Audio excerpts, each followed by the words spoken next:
Brazil's President Luiz Inácio Lula da Silva assumed office for the third time at the beginning of this year, actively pledging to pursue multilateralism and develop cooperative ties with China and other international partners.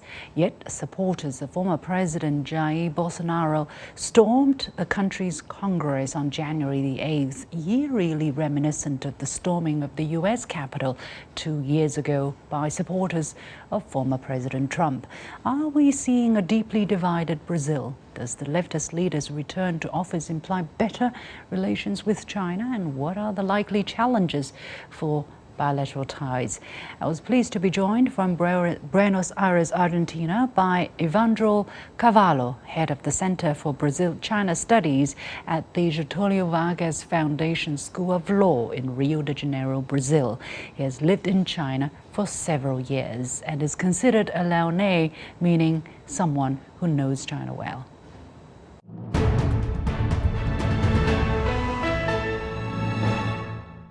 All right, thank you very much, Dr. Carvalho, joining us from Buenos Aires, Argentina. So Brazil's President Luiz Inácio Lula da Silva just took office as president of Brazil once again, but supporters of the former president stormed the Brazilian central government institutions days after he took office. What is your comment to what has happened in the Brazilian capital, and how big of a challenge is that for President Lula's administration, his new term, and for Brazil's democracy? I think that there is a similarity between these two facts. I mean, the invasion of the capital in the United States and also the invasion of the headquarters of the executive, judiciary, and the legislative powers in Brazil. So these facts allow us to think that they were acts planned, I think, in advance, and that they could be the result of a broader political action beyond the national territory. So these movements that openly disrespect the Constitution of Brazil deteriorate our democracy and create a climate of terror that undermines Brazilian social stability.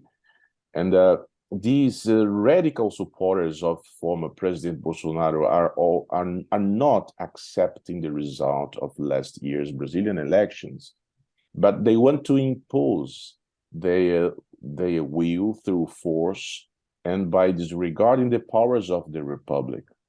These radicals want to convey the idea that Brazil is divine, But a recent survey published yesterday in Brazil by an institute called Datafolha revealed that 93% of Brazilians disapprove the attacks that happened in Brasilia.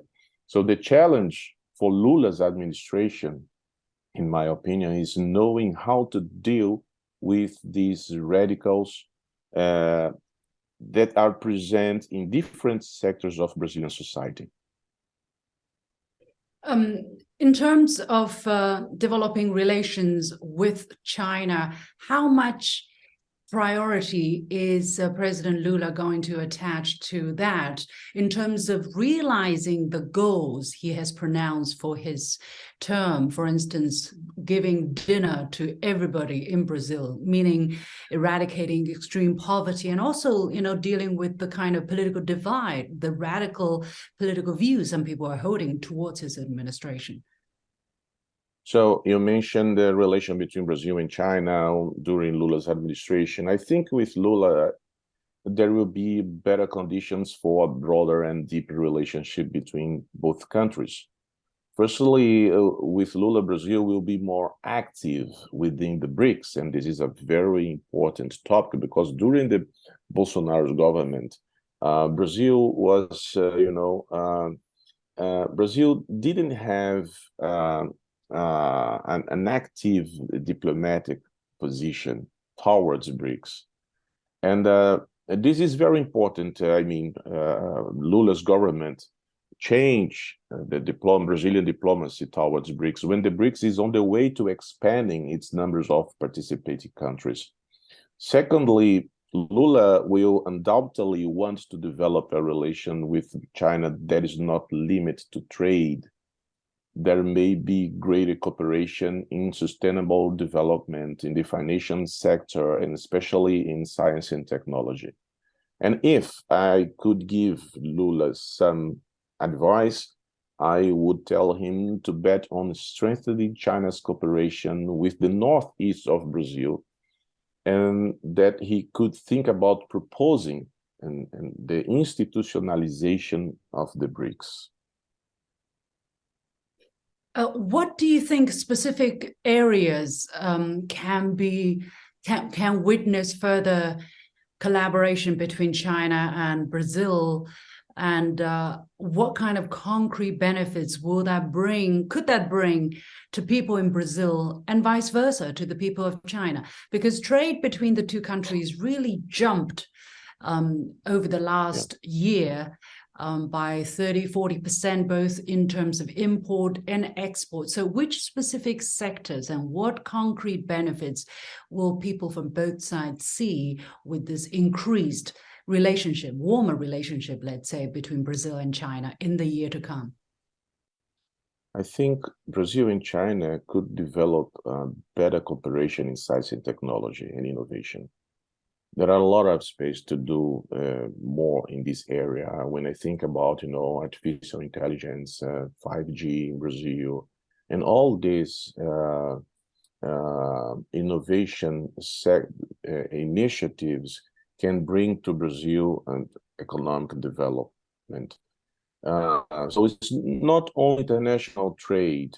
The international trade between Brazil and China, we know, is well developed. But there are a lot of areas that our countries can develop together. And I think science and technology is the main one. What is the biggest challenge, do you see, in bridging, the geographical distance between the two sides in terms of developing ties further? The geographic distance is a huge challenge, we know, but there are two other big challenges to Brazil and China. And the first due to international context, and the second, the domestic environment in Brazil. So internationally speaking, when I think about the international context, the world is living with a pandemic, still living a pandemic situation that has lasted 3 years. And has had repercussions on the global economy. In addition, the conflict between Russia and Ukraine/NATO adds a lot of uncertainty about the world's future as well. And the United States is being more aggressive in its diplomatic approach in defense of their interests. And the competition between the United States and China is also a factor that Lula will have to take into account and know how to deal with without having to choose a side, to align himself with one country or another. And domestically, as we have already mentioned, Lula finds a country that is currently, I think Brazil, in a certain way, is the stage of an action for the extreme right in the world. And this is a big challenge for Lula. And all these factors will directly or indirectly influence the bilateral relationship between Brazil and China. But I believe that both countries can together bring greater stability to the world, considering both leaders, Lula and the President Xi Jinping.